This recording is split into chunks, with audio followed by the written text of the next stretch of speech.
all doing well? Today, I thought I'd take a look at another Marvel Legends figure. In this case, Iron Man 2020, because, well, what of the year am I going to have a look at this figure, eh? Let's get down to it, shall we? I managed to pick this figure up from Comics and Cocktails. They're actually a great site for picking things up. They've normally got things reduced and the packaging and postage is free, so give them a try. So, Iron Man. Tony Stark. We all know the story, Avenger, hero, playboy, billionaire, the movies tell us everything. Just one slight problem. This isn't Tony Stark. No, this is complicated. This is Arno Stark, the Iron Man of the year 2020, as 2020 was imagined back in the 70s and 80s. He's Tony Stark's cousin's son, so does that make him second cousin or first cousin twice removed or second cousin first? However you explain it, no, that's who he is. And unlike Tony, he's a bit of an arsehole. He's a mercenary, he's a unscrupulous businessman, he's actually pretty damn cool if I'm honest, just like a bad guy. He's even kicked the crap out of old Transformers' favourite character, Deathshead, at one point, so he's got that going for him.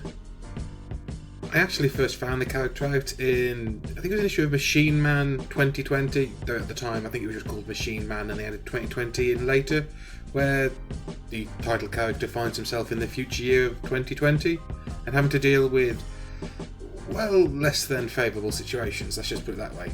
Luckily, he manages to beat the absolute crap out of Arno Stark, embarrass him, and yeah, well, at least the character goes on from there to greater heights. A mini-series, a one-shot, a couple of what-ifs. Worth a read actually if you can find some of them. And of course, with time catching up with them, Marvel have had to release an actual Iron Man 2020 for the year 2020. In this case, Arno Stark is no longer the second cousin, first hopping on one leg or whatever you'd call it. He's actually his brother-ish, it's still complicated, taking part in a one-man war against artificial intelligence.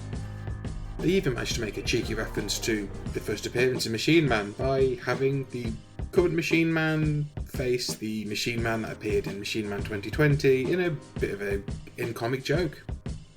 Arno here is based on the Marvel Legends 80th anniversary Iron Man figure. It's really pretty much the same figure but with different chest and shoulder decorations, a different belt and of course a different head to show off the sort of evil looking face, though it grows on you over time. The figure is of course packed with all the modern Marvel Legends articulation, double jointed knees, elbows, thigh, hips, shoulders, knees and toes, all the good stuff. He also comes with plenty of accessories, which are actually better versions of the ones that came with the original release of the Iron Man 80th anniversary figure. He has repulsor blasts that fit into his hands, and he has his great little boot blast effects, which look amazing. They're offset slightly, so even though you plug them at the back, they sort of sit in the middle to get the full sort of like middle blast effect. They're really good. And perhaps best of all, the figure comes with these two little blobs of flame-coloured plastic, which at first glance you'd think, what are they? Well, they actually fit onto the end of the blast effects that go onto his feet. So you can actually have him rocketing off the ground, or, conversely, those same parts fit into his hand.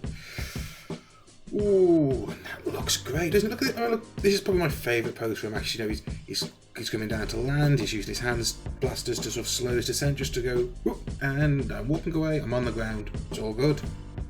Comparing him to other Marvel Legends in my collection, he's actually really nice. He stands out quite well against a lot of them. I mean, for instance, here he is next to the most basic Marvel Legend in my collection, the Vintage Wave Iceman. As you can see, compares quite well to him. He's a lot stockier, a lot more muscular, well, armoured muscular, but it looks good.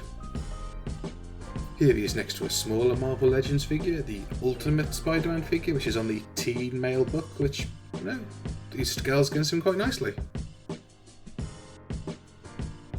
Here he is stood next to a Builder figure, in this case, yet again, my boy, the Macabre Man Thing. And here he is next to an average female Marvel Legends figure, in this case the White Rabbit. And, I've got to say, considering Arno is still a Stark, it's probably not the first time he's been stood next to a Playboy bunny, has it? Oh, it's alright for some. There is actually a Machine Man Marvel Legends figure, I just haven't picked one up yet. He's about the same as the Iceman figure, but I might actually have to track one down now to go with him. I know he's not the right design, but I really think the two look great together on my shelf. And of course, probably the most important comparison, here he is next to the 80th anniversary Iron Man figure.